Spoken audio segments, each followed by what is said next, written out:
The views and opinions expressed on this program are not necessarily those of this station, JVC Broadcasting Management, or its sponsors. And now, it's time for Radio Jobline with your host, Scott Possessor, right here on 103.9 LI News Radio.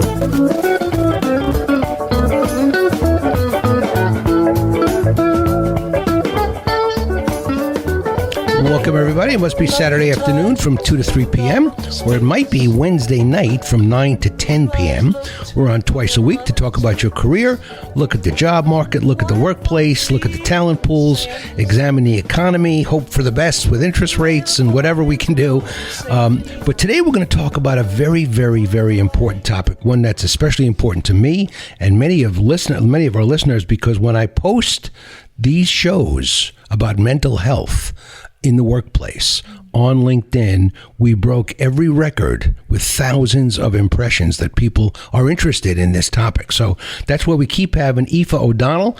She's the CEO and president of National EAP, overseeing the delivery of nationwide employee assistance, crisis management, and leadership development programs. As a business clinician, Aoife is passionate about delivering top-tier solutions that markedly improve the workplace of regional and national corporate clients, and speaks frequently about employee psychological and behavioral health issues and its impact on the workplace. She's a trained responder to workplace crises and coaches human resource departments on preventative and post-incident strategies to manage behavior problems such as substance abuse, harassment, violence, bullying, and suicide prevention. Aoife has been featured in publications such as Time, Long Island Business News, Pulse, Newsday, and HR Benefit News. Among other accolades, Aoife has been honored with Long Island Business News Executive Circle Award, Top 40 Under 40, the Human Services EAP Award from the Corona Foundation, and a finalist for the Athena Leadership Award hosted by KP. How come nobody ever gives me an award? I don't have a single award. Okay. Also, the organization that Aoife works for is National EAP, and that was founded 41 years ago, and their mission stands as strong as ever today to provide programs and services designed to help employees rise above personal and professional challenges, fulfill their potential, adopt healthier lifestyles, and foster personal growth.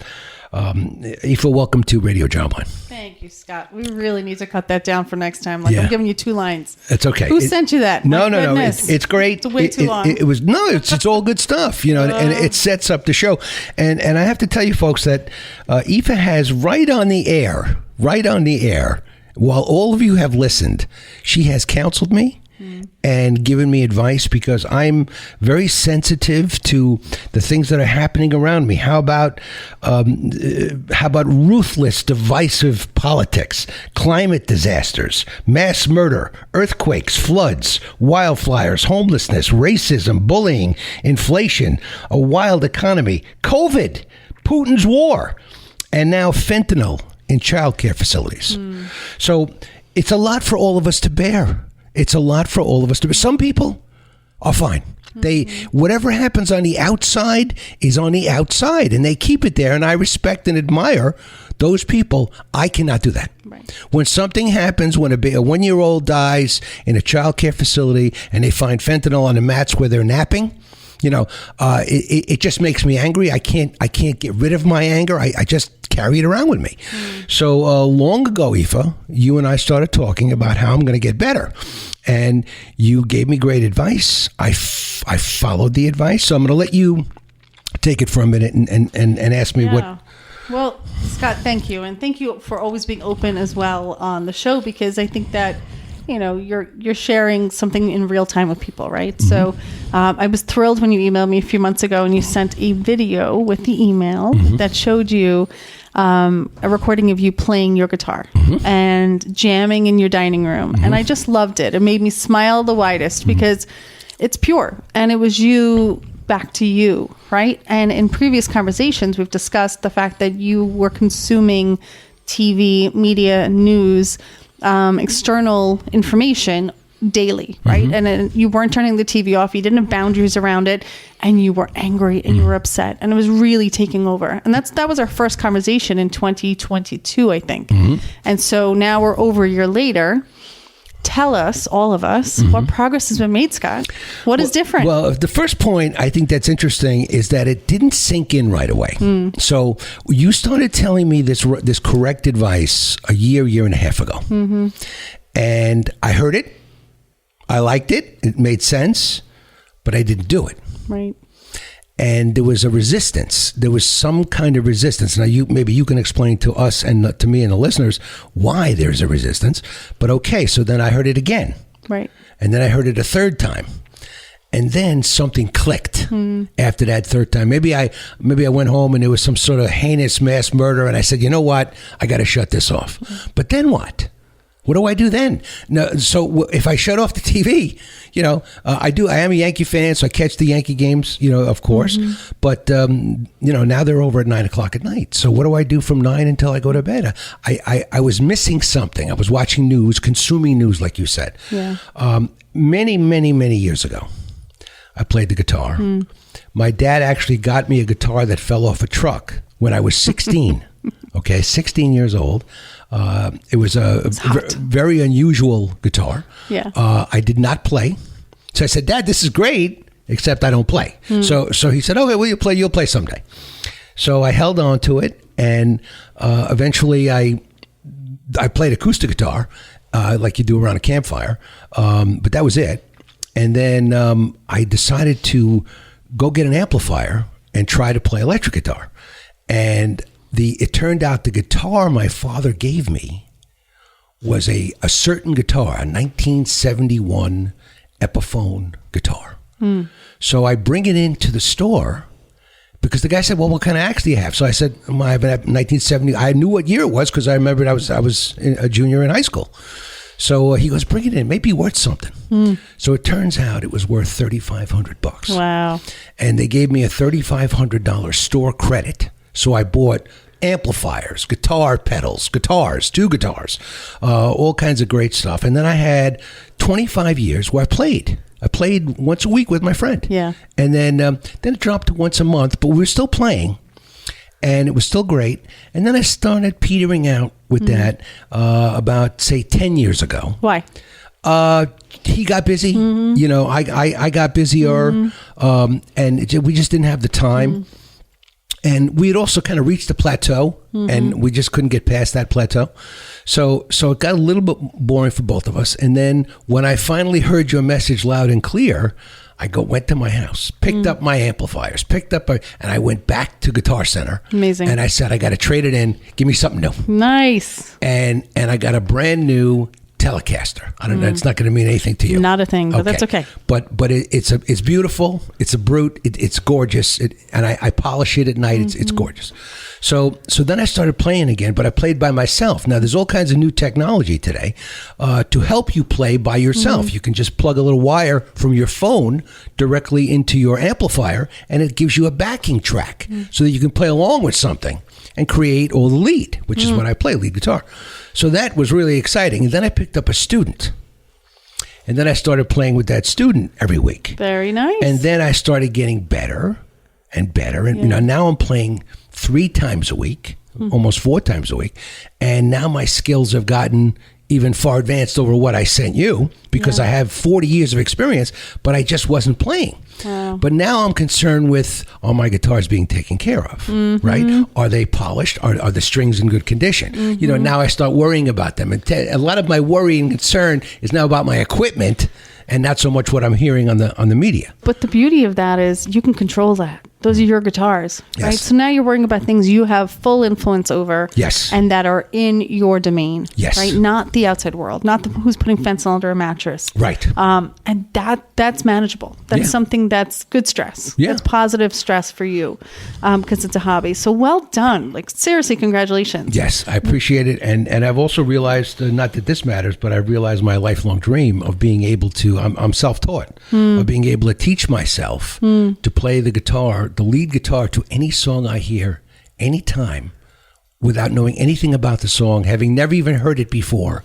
and playing a lead that sounds distinctively like me. That's incredible. That's great. So really, it's well a great done. feeling. That's great. And listen, why do you think you didn't hear the message right away? Because the first, in 2022 when we talked and we broke it down to how do you combat the negativity of the world, right? That's where our conversation was. And what do you do? And we talked about limiting media, limiting all of that negativity, and creating more joy in your life, and finding ways to renew yourself. Everybody was coming out of the COVID years. We were still kind of in it, right? But coming out of it and feeling like, how do we restart? But you couldn't hear the message then. But do you know what I think you did do? What? I think you started paying attention. So for something that you didn't even know was an issue until we spoke about it, you just were so used to going around angry and feeling like, the world was stressing you out so much. You became aware, and now you're paying attention to it. Now you're looking at the impact, and you're sitting there wondering, maybe for the next 6 months, should I do something about this? And then we spoke again, and it was like, yeah, no, I'm much more aware now of how this impacts me. Now I have another decision to make. So sometimes, no, people do not make the change right away. They say when the student is ready, the teacher appears. Well, sometimes it might take 3 teachings, right? Or it might take learning the lesson over and over again before we're ready to make the change. I think the key word also was joy. And let me get back to that word, because even my wife said, well, what gives you joy? Because I told her about our conversation. She heard the shows, Yeah. So I told her, and she says, well, what really gives you joy? I said, the only thing that makes me really happy is playing the guitar. And she said, all right, there Why you go. aren't you doing it? Why aren't you doing it? You answered your own question. Yeah. But it took you a while to even pick it up and to go back to it. Yeah. That's the human condition, right? If it was easy, we'd all be doing it. If it was easy, we'd all be, the healthiest version of ourselves, happy and leading a balanced life. And that's just not reality. Sometimes we're our own worst enemy. We, stub our toe and think it's the world's fault that morning and the whole day is going to be awful. But then that's what happens sometimes, right? So we're human. We get in our own way. And that's why I think awareness is so key, because it's the discipline to pay attention to yourself and to not ignore the not great stuff you're doing. And I call that the maladaptive behaviors we all have, right? The ones that aren't good responses to life. And that could be overeating, overdrinking, not exercising, not paying attention to your body, not I got going all to the those doctor. too. Exactly. Hey, one at a time. Right. One at a time. Right. But that's the human condition, and how it's a lot. It can be a lot sometimes. And we have our own internal worlds. We have our family worlds. We have our work, our friends, and then you have the outside world, right? So sometimes it can feel too much. And why we're here talking about this is it's all about your mental health. And last time we really focused on mental well-being, encouraging people to have a strategy to boost their mental well-being, not just treat and diagnose a mental illness, but let's do the opposite, which is, what are the action steps I take daily or weekly or monthly to grow my mental well-being? I had a great conversation with my brother recently, who is so into fitness now, and he's in his 50s, and it's not how he always lived his life, but certainly he does now. And he's like, hey, I take you hot yoga. It's amazing. And he tells me the 10 reasons why. And 10 years ago, I would not have thought he'd be a guy that ever goes to hot yoga. But now he swims, he golfs, and he does hot yoga many times a week. So we can all change. We can all pick up new skills or new things that we've never tried on before. And who knows if we're going to like them or not. But that's part of his well-being plan, right? It's the way to foster good health and joy, like you're saying, Well, other than my story, I don't have a lot to contribute to this particular show, but I will say to the listeners that keep in mind, if I had a 9-month delay, you can have a 9-month delay. Exactly. It can happen to anybody. Yes. Just because you get good advice, you don't always implement it right away, but it's lurking in your mind that there is a solution. Yeah. But I just didn't take it, and I think other people are stubborn like me, and maybe they're having trouble with it too. So maybe we keep doing these shows, Aoife, and people will get it.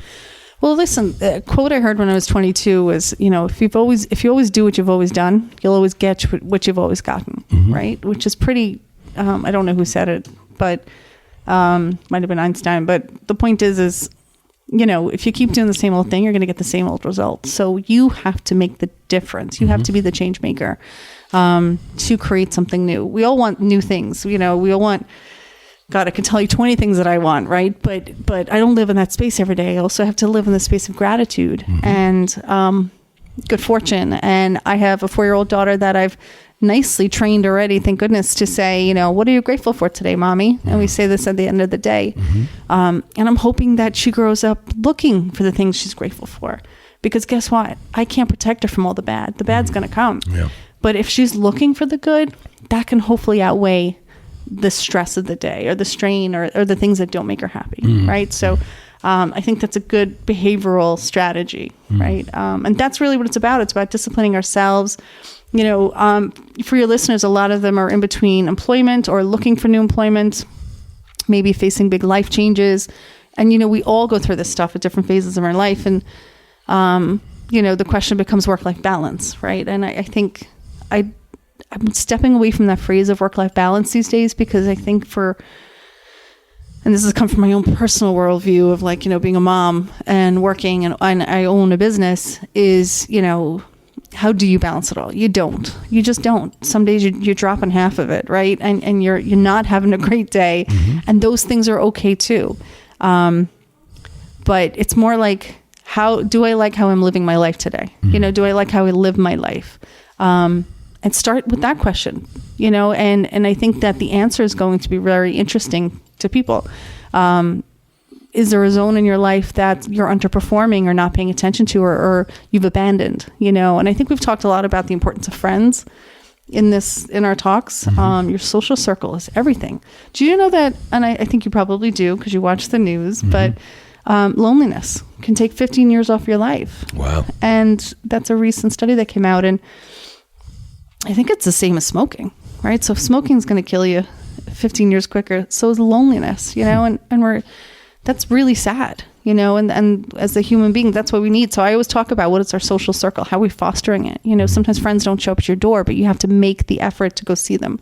You know, you mentioned loneliness, and there's so much talk about remote work, but, you know, you're home alone. Yep. Many times, I mean, not always, but you're home very often alone. And that can cause loneliness. And that's why I have 2 dogs. So I'm never lonely. Everywhere I go, they go. And actually, it's not human, but it does help.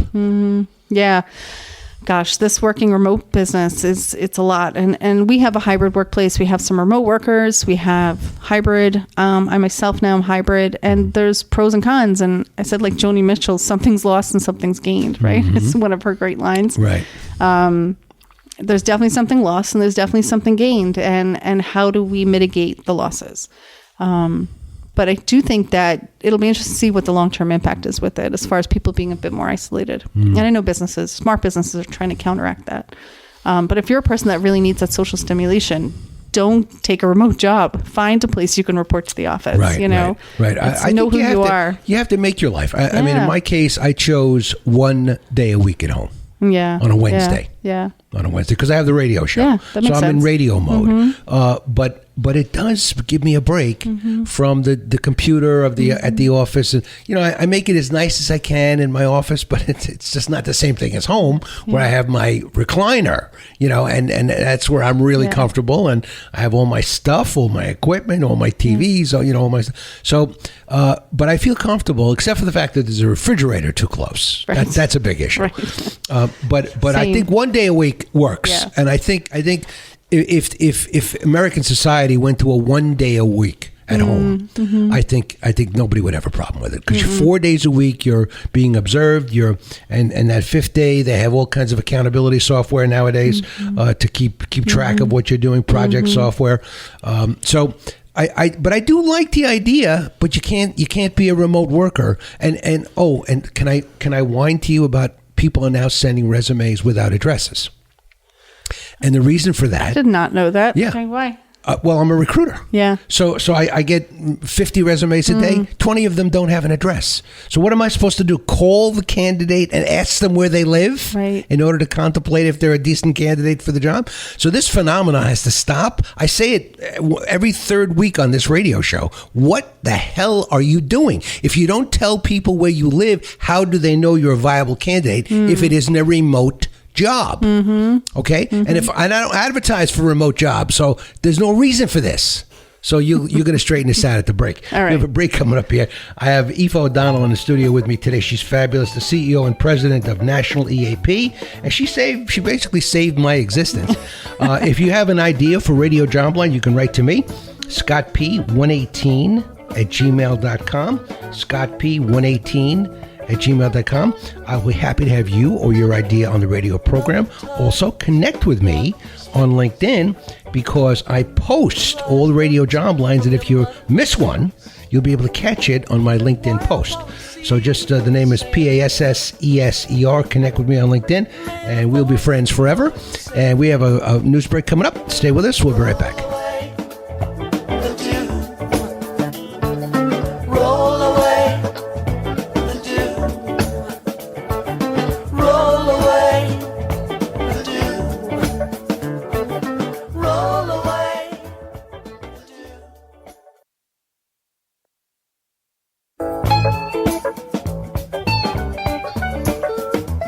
And now, welcome back to Radio Jobline with your host, Scott Possessor, right here on LI News Radio.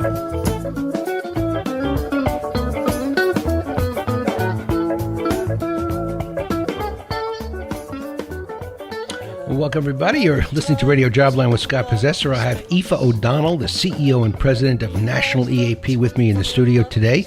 Aoife has basically rescued me from a life of watching CNN News and MSNBC and too much of that. Too much of anything, Aoife, is not a good thing. And one of the subjects that I've been wanting to talk to you about is substance abuse in the workplace. It's something that people have to hide, obviously, because you're not allowed to use substances in the workplace. People are hiding it from themselves. They're hiding it from their spouse. They're hiding it from their parents. They're so busy hiding it that it's submerged. And it's like your conscious mind says, I don't do it, because you're so busy hiding it. You've shoved it so far down, you can't really even grasp that you are a victim of a substance abuse problem. So give me some thoughts. My God, where do we begin? I mean,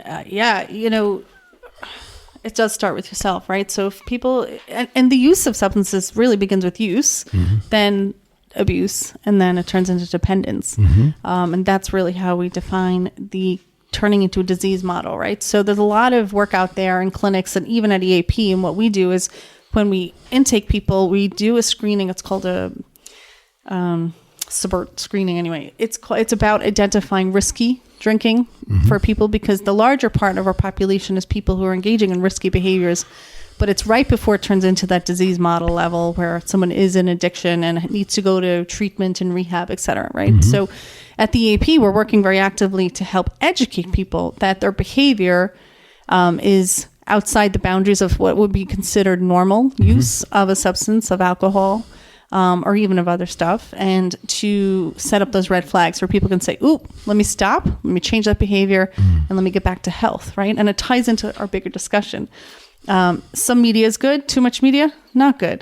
Some alcohol good, or okay, too much, not good. So what is someone to do when they have a problem, right? If you have resources at your job, such as an employee assistance program, know that contacting them protects your identity. An EAP, a proper EAP, well, really all EAPs cannot communicate who you are, who the callers are to the EAP, to the employer. So you have confidentiality. EAPs are designed to understand local resources, national resources, to understand your insurance plan and coach you and guide you and help you. We do this daily at National EAP. The discussion we just had today was regarding a husband who called and was concerned about his wife because the wife has an identified alcohol addiction issue and dependence issue. And, there's a young child in the home and there's educational issues going on and what to do. And I was like, okay, strengths-based focus here is father's asking for help. He wants to get help. He's going to protect the daughter, take care of the daughter, and the wife is identifying she has a problem, and she's going to get help also. So let's help them, right? Let's help them. That's what we do daily. So there's so many phenomenal treatment centers and providers out there and counselors. It's just about getting people through the barrier of denial and into ownership of the reality that there is a problem. And I think that ties back to our earlier discussion as to why didn't I pick up the guitar 9 months, 12 months earlier. Sometimes we know there's a problem. It can take a very long time for us to be ready to deal with it. Right. And that's the human condition. So sometimes people will sit in their own pile of mud until it just becomes too stinky, right? But they're happy being in that pile of mud for a little while because it's comfortable and it's not challenging them and it's not causing making them engage in change. And we don't like to change. Okay. Change is hard. So I know it's going to be difficult, and I never ask you anything easy, but give us a couple of tips on what a person can and should do if they finally have come to the realization that they have a problem, whether it's cocaine or drinking. It doesn't matter what the problem is. Too much It could be anything. eating. It could be smoking marijuana at night, not going to bed. Yeah. Sex addiction. It could be anything. Anything. Okay. So just give people an inkling of what they should start thinking about, what steps perhaps they could take to begin to ameliorate the situation. I think step one is always engaging their own awareness. So back to, okay, I think there's a problem. How is this affecting me? How's this impacting my life? And really taking the time to analyze the impact. We're assessing for risk. Is it just about them, or is there other people at harm's way, right? Depending on if it is very serious drugs and impairment of state. Are you driving drunk? Stop right away if you can. Be like, really, what are you doing? But let's assume no one's being harmed. This is you harming you, and you're not a risk to the public or to your family. Having that deep awareness is step one. Step two is getting help, getting connected to support resources. We can't do really hard things sometimes alone. We do need a care team near us. So for a lot of people, if there's alcohol addiction or substance or drug dependence, AA or NA becomes a really good option because it's going to bring you into community. It's going to bring you into people who say, I see you, you're human. Do not hold your head down. Hold it up. Do not feel shame. We're here for you. We understand and recognize that this is something you're struggling with. Let's help you. Do you still get the confidentiality, though, when you go to those organizations like that? You do, because the room is supposed to be, there's closed rooms, closed meetings, and open meetings. Closed meetings are if you have an addiction or an alcohol addiction, you're the only person permitted in that room, right? Outside guests cannot come. Friends, sober friends cannot, not sober. You know what I mean? So it has to be someone who's presenting with an addiction that goes in the room. Right. So there is a level of confidentiality. Could you run into a neighbor if you go to your local basement church? Sure. Right. But I think from my understanding, in the world of AA, everybody's pretty like, we got you. I know you. I respect you. I understand. I'm here with you. I'm sister to sister, brother to brother. They're in the trenches with you, helping you through. If AA and NA is not a good first step, though, for you, and sometimes it's a good place to show up and say, what do I do? If you have an EAP from your job, call your EAP. They're going to help you. If you may medically need support detoxing or withdrawing from alcohol or drugs, then they are going to be able to help you find an appropriate detox center. You may need to go inpatient, or the appropriate treatment facility will screen and say, you don't need an inpatient, but you need maybe outpatient support while you're detoxing at home. So there's different levels. My point is, though, get guidance, professional peer guidance as to what steps to take. But if and also pay attention to the medical side, you may need to hospitalization. You may need a short-term detox. There are residential rehab programs. You may not meet criteria for a residential rehab program. You may need to go to an outpatient program. And an outpatient program may provide pharmaceutical solutions to support the transition, to help you through the detox and support, the sobriety phase. If it's heroin, certainly. If it's other substances, maybe not. There's psychiatrists, there's medical doctors, there's therapists to help you look at all of this and make these really big and brave changes to step into a better version of your life, right? And that's what this is about. I think I may have said this before, but anybody who asks for help is the bravest of bravest people. Like, that is the most vulnerable you can ever be.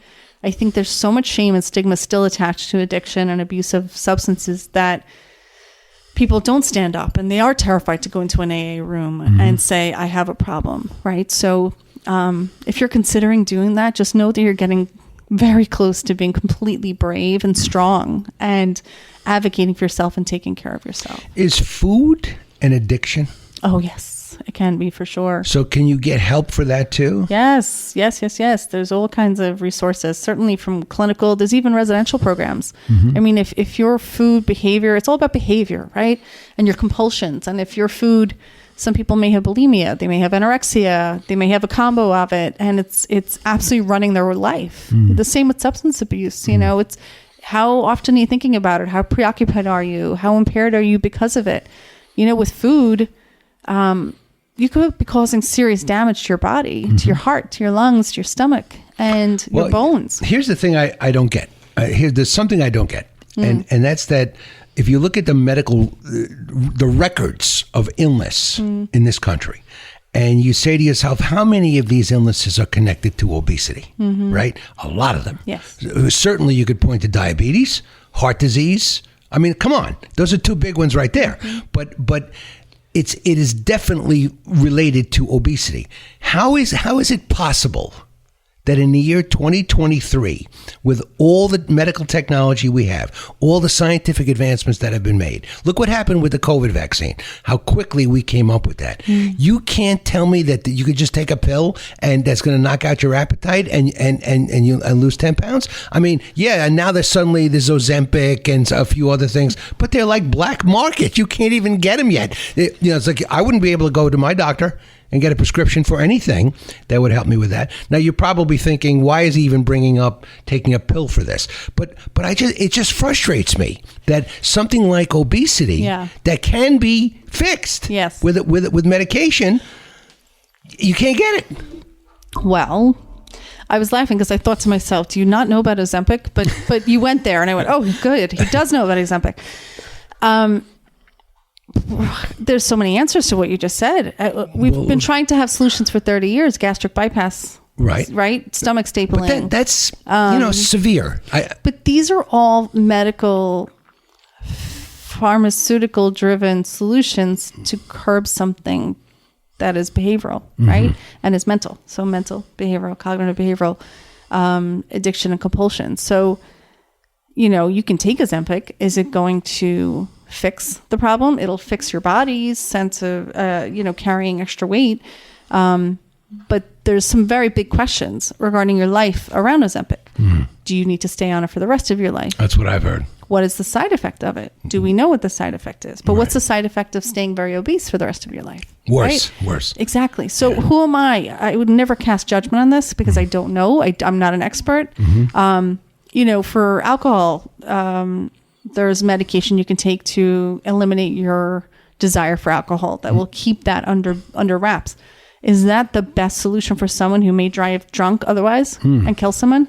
Perhaps. I didn't even know there was a drug like that. There is. Wow. Yeah. And the same for smoking, right? So there's, we are creative as human beings and we are coming up with the magic pills and there is a drug you can take to replace heroin. That I've heard of. The body's dependency on heroin because, I can't speak to the absolute detail of it, but, heroin really does change a lot that's going on in your brain. So that lot of indication of you need to replace that with something else or else long-term, sobriety it's not effective, So then you say, well, that's a life or death issue, right? So it's worth it. We are trying everything we can to beat all of these things, right? As human beings that are holding us back. And, we talk about media addiction, right? As one thing that you and I are kind of touched on and you made that change. But there's so many other big things that people face. And maybe you're not ready today to face it. Maybe you know what your deep, dark secret is, your deep, dark addiction. Is it food? Is it sex? Is it alcohol? Is it drugs? Is it shopping, right? Is it shopping? Oh, I know a few people guilty of that. Certainly. Amazon, they're hiding packages. Is your life gotten to that point that you're hiding packages every day? Come on. What's going on, right? Wow. I didn't even know that either. That's another addiction, I guess. Well, it could be, right? It could be, or at least it's behaviors that aren't perhaps healthy or they don't fit in your life and perhaps you don't have the money for it. So now we're creating debt and we're creating massive financial problems, right? So again, awareness, going back to how do I like the life that I am living today? And if the answer is no in a really big voice right away in your head, then what is that? Look at it. Look at the whole. Look at what that emptiness is or that problem is and begin to increase your awareness around it. Just be mindful of when you do that thing then, what's coming up? Are you lonely? Are you bored? Are you sad? Are you depressed? What's happening? Are you looking to fill the hole within you? Is there a sadness in you that you're looking to avoid? How do you fight the denial? In other words, very, very easily, a person who drinks too much alcohol could say, well, I'm not an alcoholic and I can stop anytime and I just like to drink. So, well, then try stopping. Yeah. See how that goes. But that would be the yeah. Well, actually, I would say to someone, then okay, so then stop drinking, and then pay attention to how. But it's not doing me any damage. It's not affecting my job. It's not affecting my family. Okay.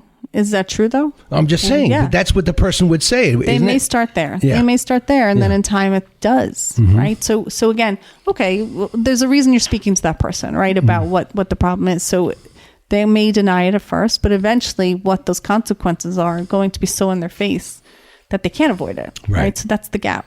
But again, I think promoting just, do you like how you're living your life today? And someone who is in denial with themselves, an answer is going to come through of no. They're going to hear it deep in them, and they're just going to have to choose whether they want to hear that message today or not. Yeah. There are so many great therapists out there, and or coaches or people at the gym or a doctor or a nurse or someone you can turn to and say, look, I think I'm really struggling. I'm really struggling in this area. This thing came out of nowhere and has overwhelmed me. And I didn't even know it was a problem until I heard a podcast or I heard a news story, or, you know, someone pointed it out to me, or my spouse came to me and said, look, I don't like this behavior. You know, you think it's okay to drink every night, but when you do, this is who you become. And we don't like that. Right. So this is all about awareness. And if you're really paying attention to your life, are you putting the best version out there? Yeah. And I think that's a personal decision. Someone might decide they want to live that way for the rest of their life, and that's on them. But I would recommend, do no harm. Yeah.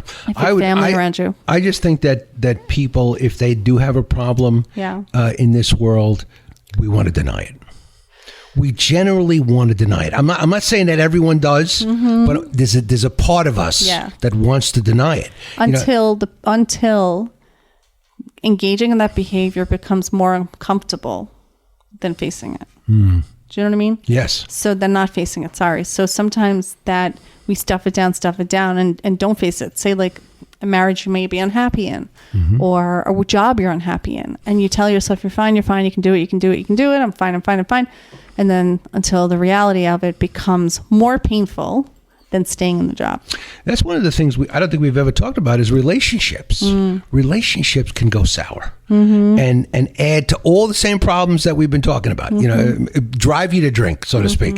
But even worse than that, just make you miserable. You can just find yourself in a miserable friendship or in a miserable relationship, or even your best friend just makes you miserable and says all the wrong things and just isn't really your best friend. But relationships in general, big stressor. It's a tough reality, right? To reconcile the gap between expectation and what you'd hope for and the reality of how things become. If you're paying attention, then you're trying. You may want to make it better. You might, make different efforts and it doesn't work. And again, do you like the life you're living, or do you want to make a change? And if you can make a change that makes it better, then do it. We're often all part of our own problem, and any relationship, whether it's a friendship or a marriage or even a work relationship, we always encourage, what power do you have within that relationship to affect change? What are you bringing to the table? We have so many employees that come to EEP saying, my boss is this and my coworkers are this, my workplace is this, and it's all outward blame. Well, what's your contribution also? So when you had that relationship or that engagement with your boss, what did you do to positively affect it? Is there something that you did in that scenario that created it? And we're not looking to blame the person who came to us, but it's about mutual responsibility for creating a positive workplace culture. So same in marriage, 2 people create a marriage. In a friendship, 2 people create the quality of the friendship. And so if one person isn't holding up their part, you can't have a healthy friendship or relationship or a workplace. It's just not possible. It takes 2 to make it work. It takes the team to make it work.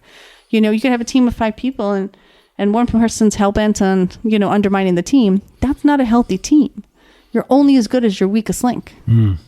So awareness, again, from a leadership perspective in the workplace, being aware of how your team's functioning within your marriage, within your friendship, and committing to your own personal change. You can only control yourself. And I think that's also a big lesson I know I've learned in life is I am responsible for myself. I can only control myself. And, sometimes we can break ourselves trying to control other situations or scenarios or people, and it's not possible. All right. So tell us a little bit about National EAP. Let's say people are listening and they want to get help, and their company does or does not have an EAP, but how can people get help? Well, if you have an EAP or our national EAP, our company, which we would love for you to have, of course, you simply just make a phone call. Call us on our 1-800 number. You'll speak immediately to a live clinician. They will be warm and welcoming, happy to hear what your need is, whether it's just simple stress or whether it's very serious life issues. We have a multitude of resources to assist you. We have counselors all across the country that can deliver follow-up counseling sessions beyond the intake and assessment and really walk you through. We help employees go from bad to good and help employees go from good to great, depending on what their need is. There's no shame in the game in asking for help. We have people call for financial needs, legal needs. I'm just stressed. I need to cope better. Help me come up with 5 ways to make my life better. I want more joy. And then other people call going, my husband has an addiction issue. I want out of my marriage. I'm in crisis. I'm gonna quit my job any day now. I can't stand it. Help. So wherever you are. And if you fit into any of those things, call EAP. And that's a lot. Call EAP. Yeah. But give us your website and maybe a phone number. Thanks. Yeah. Well, nationaleap.com. So pretty straightforward there. National EAP. And our phone number is 1-800-624-2593. My name's Aoife. I'm the CEO. I've actually been owning the business now since 2017 and operating it. Spell Aoife. Oh, sure. A-O-I-F, like Frank, A. O'Donnell. You can find me on LinkedIn as well. Okay, excellent. Wonderful Thank you, to Scott. have you and see you again. Always. Okay, you've been listening to Radio Jobline with Scott Possessor, and boy, do I love my guest, Aoife O'Donnell. She just gives the greatest advice to me and everyone, and I hope all my listeners. So thanks again for being here. If you would like to be on Radio Jobline, I don't expect you to be as great as Aoife, but you can still be on. Write to me at scottp118@gmail.com. That's scottp118@gmail.com. Happy to have you or your idea on the show. And connect with me on LinkedIn so you'll get all the Radio Job Lines posted on my LinkedIn account. Just connect with me. I want you to have a great week, everybody, and think about your mental health. And I'll see you next week. Bye-bye. All right. Okay. The views and opinions expressed on this program are not necessarily those of this station, JVC Broadcasting Management, or its sponsors.